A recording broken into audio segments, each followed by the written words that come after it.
xukuumadda uu soo jeediyey in gogol nabadeed la qabto in dalka oo marxalad siyaasadeed oo cakiran ku jira laga saaro inay dowladda Puntland ay gogol dhigto Garowe waan aqbalnay horena waan u aqbalnay haddana waxaan ku celinaynaa annagoo golihii ah inaan aqbalnay inaan gogoshaas dhigno waxaan sidoo kale goluhu isla gartay inaan aniga iyo wafdi aan hogaaminayo aan ku tagno caasimadda dalka iyo caasimadaha dowladaha xubnaha ka ah dowladda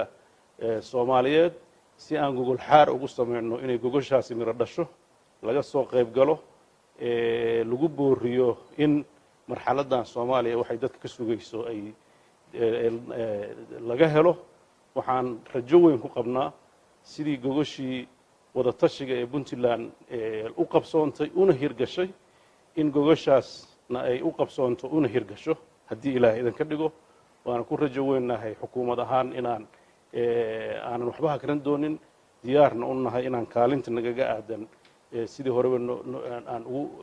loogu bartay inaan kaalinteena qaadano waxaan rajaynaynaa adkeynta midnimada Soomaaliyeed hirgelinta nidaamka federaalka iyo horu socodka wada shaqaynta dowladda federaalka iyo dowladaha xubnaha ka ah iyo dhammaan dadka Soomaaliyeed waxaan sidoo kaleeto cid walba oo deegaanada kaleeto iyo maamulada kaleeto ee Soomaaliya ugu baaqayna iyagana